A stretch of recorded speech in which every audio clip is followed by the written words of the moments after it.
नमस्कार आप सभी को। बिहार राज्य विशेष का ट्रेंड एनालिसिस चल रहा था और ट्रेंड एनालिसिस की इस क्लास में स्वागत है आप सभी का। और आपको बता दें, ट्रेंड एनालिसिस के अंतर्गत हमने अभी तक जो प्रश्न पत्र देखा था वो आपने देखा था 66वीं बीपीएससी का प्रश्न पत्र देखा था। और उसी 66वीं बीपीएससी के प्रश्न पत्र का यहाँ पर हम जिक्र कर रहे हैं। और याद रखिएगा, ये जो यहाँ पे चर्चा हो रही है आज इस क्लास में, ये आपके लिए महत्वपूर्ण है। ठीक है, तो 66वीं बीपीएससी का यहाँ पर जिक्र आपको देखने को मिल रहा है। और आपको बता दें कि 66वीं बीपीएससी में जिस प्रकार से प्रश्न आपसे पूछे गए थे, जिस प्रकार से प्रश्न आज पूछे जाने की संभावनाएं हैं, उन सभी मुद्दों पर हम आपसे बात करने वाले हैं। सबसे पहली बात, जब बात करते हैं ट्रेंड एनालिसिस की, जब बात करते हैं, और आपसे मैंने बोला है कि हम 5 पेपर का, टोटल 5 पेपर जो हमारा कैंसिल हुआ है उसको जोड़कर टोटल 5 पेपर का हम ट्रेंड एनालिसिस करेंगे। ठीक है, 5 पेपर का हम ट्रेंड एनालिसिस करेंगे। और इन 5 पेपरों का जो हम ट्रेंड एनालिसिस करते हैं उसके माध्यम से जो टॉपिक निकल कर आते हैं, ठीक है, कुछ सिलेक्टेड टॉपिक निकल कर आ जाएंगे। और जो टॉपिक निकल कर आ जाते हैं, फिर चाहे हमारी सुबह 8 बजे की क्लास हो या रात्रि 11 बजे का जो सेशन है करंट अफेयर्स का, या आप स्वयं से जो पढ़ते हैं, तो जो ट्रेंड निकल कर आता है, इसमें से जो टॉपिक सिलेक्टेड निकल कर आते हैं, उन टॉपिक को पढ़ने के लिए आपको अपने जो भी आप समय निकालते हो पढ़ाई का, उसका 70% हिस्सा उन टॉपिक को देना है। बाकी के 30% हिस्से में आप जो है वो अन्य जो भी आपको महत्वपूर्ण लगता है या जो सेक्शन आपका वीक है वहां पर आप समय दे सकते हैं। ट्रेंड एनालिसिस के अंतर्गत सबसे पहले हम बात करने वाले हैं यहाँ पे इतिहास के बारे में। हम बात कर रहे हैं 66वीं बीपीएससी परीक्षा के ट्रेंड एनालिसिस की। और 66वीं बीपीएससी परीक्षा जो हुई है उसके आधार पर हम चीज़ों को देखने का प्रयास कर रहे हैं।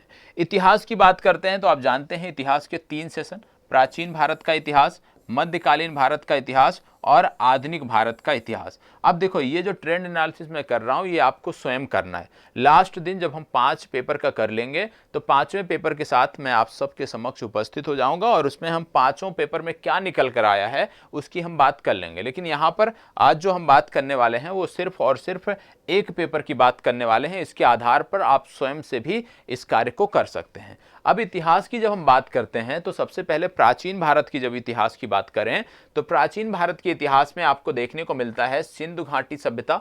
इस प्रश्न पत्र की जब मैं बात कर रहा हूं कि प्राचीन भारत के इतिहास में देखने को मिलता है, मतलब 66वीं बीपीएससी की बात कर रहा हूं। ठीक है, सिंधु घाटी सभ्यता, बौद्ध धर्म देखने को मिल रहा है, जैन धर्म, दर्शन और चोल साम्राज्य। टोटल 5 टॉपिक से प्रश्न पूछे गए थे और सभी से एक एक प्रश्न पूछे गए थे। मतलब कुल मिलाकर 5 प्रश्न प्राचीन भारत के इतिहास से 66वीं बीपीएससी में आया था। अब इसमें सिंधु घाटी सभ्यता हो गई, इसमें बौद्ध धर्म हो गया, इसमें जैन धर्म हो गया, इसमें दर्शन की जब हम बात करते हैं, आप जानते हैं बहुत सारे इंडियन फिलोसफर हैं, बहुत सारे भारतीय दार्शनिक हैं जिनके सिद्धांतों के बारे में कई बार प्रश्न आ जाता है और कई बार सीधा प्रश्न पूछ लिया जाता है कि इस दर्शन का संबंध किससे है। तो ये 5 आपको पता होना चाहिए।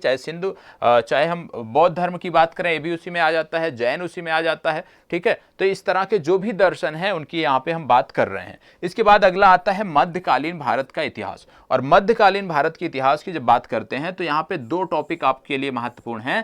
पहला है दिल्ली सल्तनत, और दिल्ली सल्तनत के बाद दूसरा आपको देखने को मिलता है मुगल वंश। अब दिल्ली सल्तनत से जब बात करते हैं तो दिल्ली सल्तनत से 66वीं में सिर्फ एक प्रश्न देखने को मिला था। और मुगल वंश की जब बात करते हैं तो मुगल वंश से कुल 2 प्रश्न देखने को मिला था। कहने का मतलब है मध्यकालीन भारत से जो प्रश्न संख्या देखने को मिली थी, आप 66वीं बीपीएससी की बात कर रहे हो तो कुल 3 प्रश्न आपको देखने को मिले थे, तो ये आपको याद रखना है। फिर बात आता है आधुनिक भारत का इतिहास। और आधुनिक भारत का जो इतिहास है यहां से प्रश्न काफी पूछे गए थे और यहां पे टॉपिक भी कई सारे थे। तो आपको बता दें, जब हम प्राचीन भारत की बात करते हैं या मध्यकालीन भारत की बात करते हैं तो यहां पे जो अधिकतम प्रश्न संख्या है वो अक्सर 8 से 9 के बीच रहती है। ठीक है, 8 से 9 प्रश्न जो हैं वो प्राचीन भारत और मध्यकालीन भारत से पूछे जाते हैं, तो ये आपको ध्यान रखने की जरूरत है। इसके बाद बात आती है आधुनिक भारत की। आधुनिक भारत में इतिहास में यदि हम बात करें सबसे महत्वपूर्ण टॉपिक कौन सा है, तो सबसे पहले आपको देखने को मिलता है कांग्रेस के अधिवेशनों से जुड़े हुए एक प्रश्न। कांग्रेस के अधिवेशनों से जो जुड़े हुए प्रश्न हैं ये इस बार की परीक्षा में 3 पूछे गए थे, 66वीं की बात करें, और जो हमारी कैंसिल हुई है प्रारंभिक परीक्षा उसमें भी 3 प्रश्न पूछे गए थे।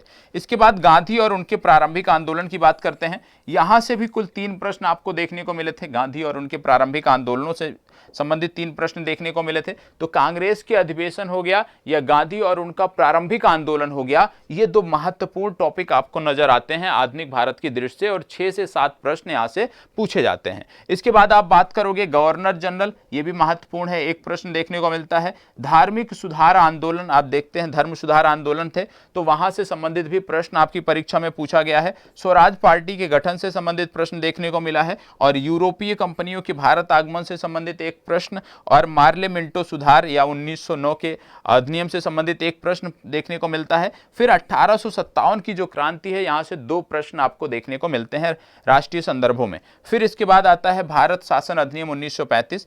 फिर बहुत सारे गीत और नारे होते हैं, जैसे कि जो 66वीं में पूछा गया था वो था सरफरोशी की तमन्ना, तो इसके बारे में पूछा गया था, इसके लेखक कौन है ये भी आपको पता होना चाहिए, साथ ही साथ किसने गाया था ये भी जानकारी होनी चाहिए। फिर इसके बाद बात आती है बंगाल विभाजन की। बंगाल विभाजन के बाद आईएनए पे हम जाते हैं, और क्रांतिकारी आंदोलनों से संबंधित। अब क्रांतिकारी आंदोलनों में विशेष रूप से जो प्रश्न देखने को मिले हैं वो भारत के बाहर क्रांतिकारी आंदोलनों से ज्यादा देखने को मिले हैं, लेकिन भारत और भारत के बाहर क्रांतिकारी आंदोलनों का जो चरण रहा है उसको आपको ध्यान से देख लेना है। तो यहां से ये चीजें आपकी कंप्लीट हो जाएंगी। तो यहाँ पे इस तरह से बहुत सारे छात्रों ने टेलीग्राम ग्रुप पर शेयर भी किया था, तो उसके लिए भी आपको तैयार रहना है। आगे से जो आज हमने प्रश्न पत्र देखा है 65वीं बीपीएससी का, उसको आपको ही इसी आधार पर ट्रेंड एनालिसिस कर उसको शेयर करना है, ठीक है। आगे बढ़ते हैं, इतिहास के बाद हम जब आगे बढ़ते हैं तो आपको देखने को मिलता है भूगोल।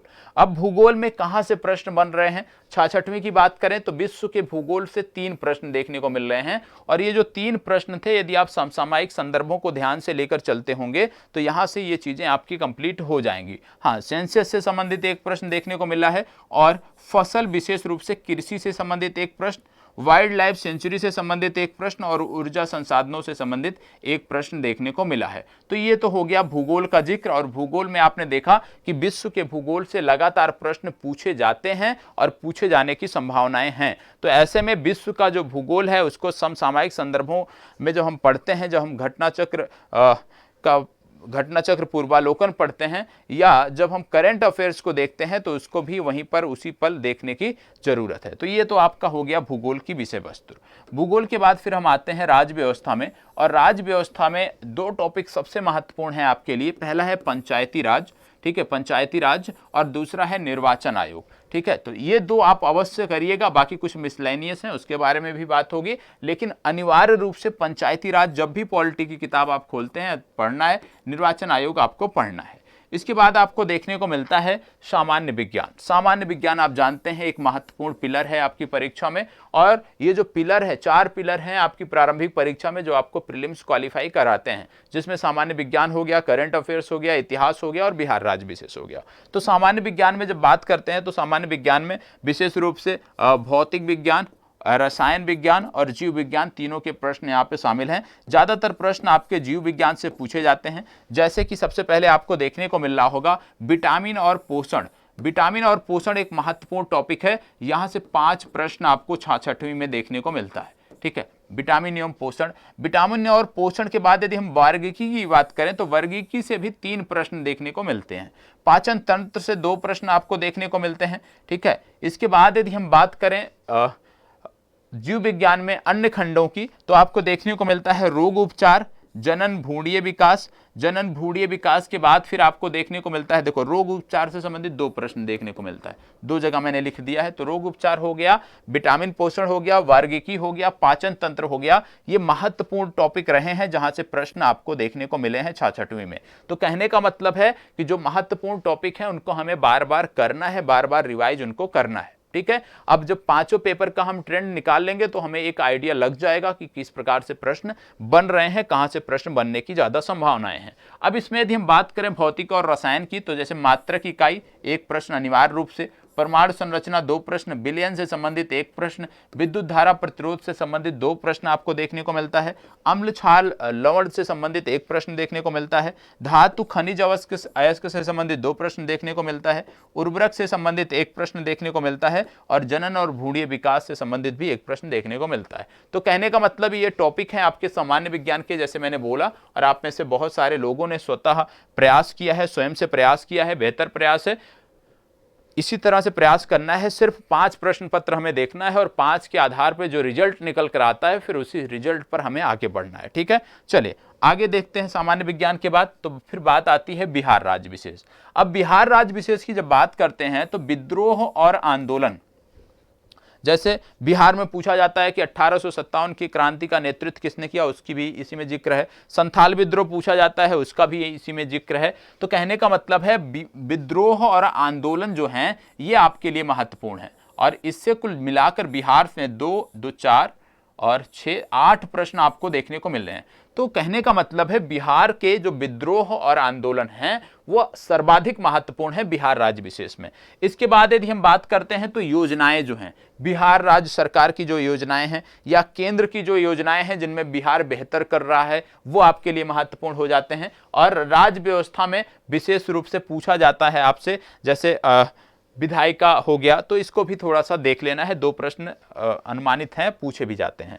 अपवाह तंत्र की बात करें, अपवाह तंत्र से 2 प्रश्न आपको देखने को मिला है, मतलब अपवाह तंत्र से प्रत्येक परीक्षा में प्रश्न मिल रहा है, तो अपवाह तंत्र को अनिवार्य रूप से करना है। मगध साम्राज्य से 1 प्रश्न देखने को मिला है, खनिज से 1 प्रश्न, उद्योग से 1 प्रश्न, मृदा से 1 प्रश्न, जनजातियों से 1 प्रश्न, भौगोलिक परिदृश्य मतलब अक्षांश, देशांतरी विस्तार या क्षेत्रफल की बात हो गई, उससे जुड़ा 1 प्रश्न, बिहार में यूरोपीय कंपनियों के आगमन से संबंधित 1 प्रश्न, अर्थव्यवस्था में विशेष रूप से सकल घरेलू उत्पाद से संबंधित 1 प्रश्न और कुछ बिहार के जो बेसिक हैं उनसे संबंधित प्रश्न मिलता है। जैसे भौगोलिक क्षेत्रफल मैंने आपको बताया, बिहार के प्रथम मुख्यमंत्री कौन है, जी के टाइप का प्रश्न भी आपको 1 से 2 देखने को मिल जाता है। लेकिन सबसे ज्यादा फोकस कहां पे करना है, योजनाओं पे करना है, विद्रोह आंदोलन पे करना है और अपवाह तंत्र पे करना है। खनिज उद्योग धंधे भी आप पढ़ सकते हैं, जरूरी है, 1 प्रश्न अनिवार्य रूप से मिलता है। तो ये तो हो गया बिहार का ट्रेंड। ठीक है, फिर इसके बाद जब हम आगे बढ़ते हैं फिर आपको देखने को मिलता है अर्थव्यवस्था। अर्थव्यवस्था में राजस्व घाटा से संदर्भित प्रश्न,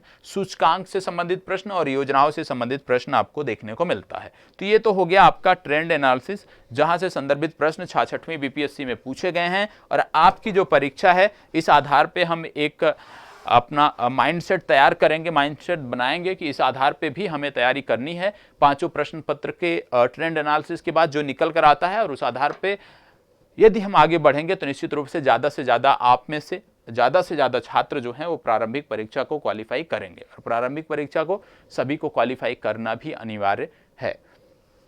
इसके साथ साथ आपको बता दें कि अब बात आती है कि जो 30 दिन बचे हुए हैं या जो 28 दिन बचे हुए हैं इसमें किस प्रकार की तैयारी को जो है तेज किया जाए, किस प्रकार से हम अपनी तैयारी को बेहतर बना सकते हैं इन 30 दिनों में। तो देखो, तैयारी को बेहतर बनाने के लिए सबसे पहले ज़रूरी है कि माइंडसेट आपका होना चाहिए, पॉजिटिव थिंकिंग होनी चाहिए, सोच सकारात्मक होनी चाहिए कि आपको प्रारंभिक परीक्षा क्वालिफाई करनी है। ठीक है, निगेटिविटी एकदम नहीं होना चाहिए और परीक्षा के इन दिनों में विशेष रूप से ज़्यादा किसी से कुछ पूछने की ज़रूरत नहीं है, ज़्यादा किसी से गुरु मंत्र लेने की ज़रूरत नहीं है। ठीक है, क्योंकि यदि आप 10 लोगों से मिलोगे तो 10 तरह की बातें बताएंगे तो उससे आपका नुकसान है, फ़ायदा कम है। ठीक है, तो ऐसे में ज़रूरी है कि अपने आप पे विश्वास करें, अपनी क्षमताओं पे विश्वास करें, या आप जहाँ से भी पढ़ते हैं, किसी भी अध्यापक से यदि आप पढ़ते हैं, प्रत्येक अध्यापक, मैं ये नहीं कह रहा हूँ कि आप आज़ाद ग्रुप से, कहीं से भी यदि आप पढ़ते हैं तो प्रत्येक अध्यापक जो है चाहता है, प्रत्येक संस्थान चाहता है कोई अपना बेस्ट दे। ठीक है, तो उस पर आपको भरोसा करना है, क्योंकि कहीं ना कहीं ये मान के चलना है कि आपसे कम से कम ज़्यादा जानकारी उस अध्यापक को होगी। दूसरी बात आती है कि क्या पढ़ना है, क्या नहीं पढ़ना है। तो सबसे पहले आपको पता चल गया कि आपकी परीक्षा के 4 प्रमुख पिलर हैं और यदि आप इन 4 प्रमुख पिलर पर ध्यान देते हैं तो आपकी प्रारंभिक परीक्षा नहीं रुकने वाली है। कौन कौन से पिलर हैं? सबसे पहला आता है करंट अफेयर्स, दूसरा आता है बिहार राज्य विशेष, तीसरा आता है इतिहास और चौथा जो पिलर आपको देखने को मिलता है वो कौन सा है? साइंस हो गया, करंट अफेयर्स हो गया, इतिहास हो गया और बिहार राज्य विशेष। तो 4 ये आपके महत्वपूर्ण हैं। और आपने देखा कि जब आधुनिक भारत इतिहास जब हम पढ़ते हैं चाहे वो प्राचीन भारत का इतिहास पढ़ें या मध्यकालीन या आधुनिक। विशेष रूप से जब हम आधुनिक भारत का इतिहास पढ़ते हैं तो उसको बिहार के संदर्भ से भी जोड़कर पढ़ना है, ठीक है। जैसे 1857 की क्रांति पढ़ते हैं तो 1857 की क्रांति को बिहार से जोड़कर भी पढ़ना है, ठीक है। तो यहां से क्या होगा कि हमें अलग अलग पढ़ने की जरूरत नहीं पड़ेगी, ठीक है। ट्रेंड एनालिसिस हो जाएगा, कुछ टॉपिक आपके निकल कर आ जाएंगे और उन टॉपिक पर सक्रियता से जोर देना है, मन लगाकर ईमानदारी के साथ पढ़ना है। 30 दिन आपको बता दें, 30 दिन पर्याप्त होता है।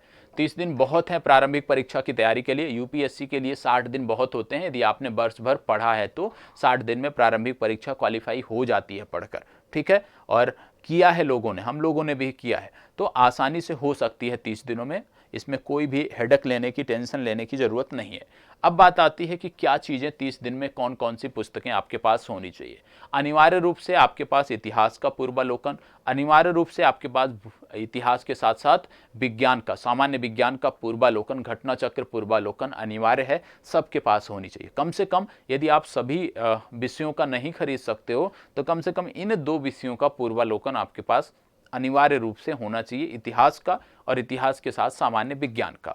अब आप में से बहुत सारे छात्र होंगे, मान लो कि भैया ये दोनों भी नहीं परचेज कर सकते हो, तो निश्चित रूप से यदि संख्या सीमित होगी, 2-4 लोग होंगे, तो मैं व्यक्तिगत रूप से आपकी मदद कर दूंगा, ठीक है, कोई समस्या नहीं है। क्योंकि यदि आप करना चाहते हो, आपकी इच्छा शक्ति है करने की, तो पुस्तकें आपकी बाधा नहीं बनेंगी आपकी तैयारी में, इतना याद रखिएगा, ठीक है। जब तक हूँ कोई भी समस्या नहीं होगी, पुस्तकों से संबंधित कोई भी समस्या नहीं होगी। आप में से कई सारे लोगों ने बोला था, आज कुछ लोगों की पुस्तकें मैं कोरियर करवाऊंगा, उनकी पुस्तकें अगले 2 से 3 दिनों में उनके जो गंतव्य स्थल है वहां तक पहुंच जाएगी। तो याद रखना है, पूर्वालोकन अनिवार्य रूप से होना चाहिए। नहीं परचेज कर सकते हो, ईमानदारी से, ठीक है, क्योंकि पढ़ाई का काम है, इसमें झूठ बोलोगे तो नहीं चलने वाला, ठीक है। क्योंकि आपकी सोच जो है ना वो बहुत मायने रखती है, ठीक है। क्योंकि आप सिविल सेवा की तैयारी कर रहे हो तो सोच आपकी अच्छी होनी चाहिए, ठीक है, चीप वाली सोच नहीं होनी चाहिए। तो प्लीज इतना ध्यान रखिएगा। बाकी यदि आप जेन्युइन हैं, वास्तव में हैं, तो आप बताइएगा, निश्चित रूप से मदद करूंगा, ठीक है। अब यहाँ पे बात आती है कि 30 दिनों में क्या पढ़ना है। तो सबसे पहले आप देखते हो 30 दिनों का ये आपका मैंने बनाया है, विशेष रूप से 4 पिलर को ध्यान में रखते हुए मैंने बनाया है, ठीक है। इसमें किसी 5वें की बात नहीं हो रही है, इसमें सिर्फ 4 की बात हुई है, ठीक है। अब इन 4 में यदि हम देखें तो 4 पिलर जो हैं वो हैं साइंस, करंट अफेयर्स, बिहार और इतिहास। अब जैसे मैंने बोला इतिहास में क्या पढ़ना है 30 दिनों में, तो मैं ये नहीं कह सकता कि 30 दिनों में आप स्पेक्ट्रम पढ़ लो, खत्म नहीं होगी और अच्छे से नहीं हो पाएगा, ठीक है, यदि आप शून्य पे हैं तो इतिहास के लिए क्या पढ़ना है। इतिहास के लिए सबसे पहली बात पूर्वालोकन, कम से कम यहाँ पे जितनी भी पुस्तकें दी हुई हैं, याद रखिएगा जो बता रहा हूँ, कम से कम 3 बार समाप्त करना है, ठीक है। टारगेट बना लीजिए, प्रत्येक सप्ताह में कम से कम 1 बार समाप्त करना है।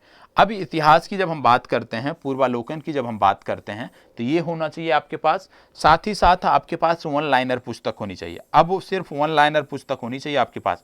इतिहास की कोई भी 1 लाइनर पुस्तक, मैं किसी पुस्तक का नाम नहीं लूंगा, आपके पास जो भी है सफिशियंट है, ठीक है। 1 लाइनर पुस्तक पढ़िए और पूर्वालोकन से प्रश्न लगाइए, ज़्यादा से ज़्यादा बार। याद रखिए 1 सप्ताह में 1 बार फुल रिवीजन अच्छे से होना चाहिए। तो यहाँ से इतिहास आपका हो जाएगा। दूसरी बात, जब हम ट्रेंड एनालिसिस कर रहे हैं ना, ट्रेंड एनालिसिस करेंगे, बहुत सारे टॉपिक निकल कर आएंगे, आपको लगता है कि कोई टॉपिक आपका अच्छे से तैयार नहीं है और प्रश्न वहां से ज़्यादा बन रहे हैं, या जब हम अभ्यास करते हैं प्रश्नों का, वहां से आप देख रहे हो कि किसी टॉपिक विशेष से आप प्रश्नों का जवाब अच्छे से नहीं दे पा रहे हो, तो वहां पे क्या करना है, क्योंकि सबके पास मानक पुस्तकें हैं, तो वहां पे क्या करना है कि जो मानक पुस्तकें हैं उसको पलट लेना है और संबंधित टॉपिक को पढ़ लेना है, ठीक है। तो मानक पुस्तकों का सहारा तब लेना है जब किसी टॉपिक विशेष में आपको समस्या नजर आती हो। इसके बाद बात आती है बिहार की। बिहार के बारे में सबसे पहली बात, या तो आपके पास केबीसी नैनो हो, या तो लूसेंट आती है बिहार की वो हो, या तो आपके पास क्राउन हो। मैं बोलूंगा या तो केबीसी नैनो या तो लूसेंट, इन दोनों में से कोई एक है, आपका काम चल जाएगा। किसी तीसरी पुस्तक की आवश्यकता आपको नहीं पड़ेगी, विशेष रूप से प्रारंभिक परीक्षा के लिए। यहाँ पे भी वही करना है कि प्रत्येक पुस्तक में लास्ट में प्रश्न दिए हुए हैं, अध्याय के बाद प्रश्न दिए हुए हैं, तो प्रत्येक पुस्तक का लक्ष्य होना चाहिए सप्ताह में 1 बार समाप्त करना है और उनके प्रश्नों को भी समाप्त, मतलब पूरी पुस्तक ध्यान से सप्ताह में 1 बार समाप्त करना है अच्छे से, ठीक है। इसके बाद बात आती है करंट अफेयर्स की। करंट अफेयर्स कहां से करें, रात्रि 11 बजे की कक्षा से नियमित जुड़े रहें, ठीक है, वहां से हो रहा है। दूसरी बात, एक कोई वार्षिकांक आप परचेज कर सकते हैं, कोई भी एक वार्षिकांक आप परचेज कर सकते हैं और रात्रि 11 बजे हमारे साथ जुड़े रहें, यहां से आपका करंट अफेयर्स हो जाएगा। ठीक है, फिर बात आती है साइंस की। साइंस के लिए भी वही है, जैसे मैंने बोला आपको, तो मैंने सिर्फ एक पुस्तक बताई है 30 दिनों के लिए, लूसेंट, 25 से 30 पेज हैं, इसको अच्छे से कर जाइए पहले। ठीक है, पहले इसको अच्छे से कर जाइए और लूसेंट के साथ साथ पूर्वालोकन आप हल करिए। ठीक है, जब पूर्वालोकन आप हल करोगे, लूसेंट पढ़कर 25 से 30 पेज हैं, तो आपके जहां से प्रश्न नहीं बन रहे हो, क्योंकि टॉपिक वाइज लूसेंट में भी दिया है, जहां से आपके प्रश्न नहीं बन रहे हो, तो फिर उस विशेष टॉपिक के लिए आप कोई भी जो आपके पास सामान्य विज्ञान की अच्छी पुस्तक है उसका आप सहारा ले सकते हैं और उसको पढ़ सकते हैं। लेकिन कुछ सिलेक्टेड टॉपिक जो आपके नहीं आ रहे हैं, पूरा एक तरफ से आपको नहीं पढ़ना है, क्योंकि आप नहीं पढ़ सकते हो। तो ये आपका है 30 दिनों का। यदि आप इसको फॉलो करते हो, निश्चित रूप से जो आपकी प्रारंभिक परीक्षा है, प्रीलिम्स जो एग्जाम है, वो आपका क्वालिफाई होगा। और यदि प्रीलिम्स क्वालिफाई होता है आपका, तो मुख्य परीक्षा की जो तैयारी है वो निश्चित रूप से आसान कर दूंगा, उसमें कोई समस्या आपको नहीं होने वाली है। तो याद रखिएगा, ट्रेंड एनालिसिस आगे से आपको स्वयं करना है, ईमानदारी के साथ आप स्वयं से करके इसको सबमिट करोगे। ठीक है, और जब 5 पेपर हमारे हो जाएंगे, ठीक है, तो 5 पेपरों के बाद क्या निकल कर आ रहा है ट्रेंड, वो मैं आपको अवगत करा दूंगा और फिर उसी आधार पे हम सभी मिलकर आगे बढ़ेंगे और प्रारंभिक परीक्षा का जो गैप है, जो दूरी है ना हमारे क्वालिफिकेशन की रेस में, उसको थोड़ा सा कम करने का प्रयास करेंगे और परीक्षा के 1 सप्ताह पूर्व तक हम अपने लक्ष्य तक पहुंचने का पूरा यही होगा हमारा प्रयास कि हम अपने लक्ष्य तक पहुंचें। और प्रारंभिक परीक्षा के लिए जो सुबह 8 बजे कक्षा चलती है, उसमें अनिवार्य रूप से भाग लें, क्योंकि जितना प्रश्नों का अभ्यास करोगे वो आपकी चीज़ें बेहतर होंगी। और प्रत्येक दिन मैं कहता हूँ कि जो प्रश्न आप देखते हो वो संबंधित टॉपिक, जो प्रश्न आपका गलत होता है, जाकर एक बार अनिवार्य रूप से अवश्य पढ़ना है। ठीक है, चलिए, धन्यवाद, बहुत बहुत आभार। किसी को भी कोई डाउट हो, कोई समस्या हो, आप कमेंट बॉक्स में हमें बता सकते हो।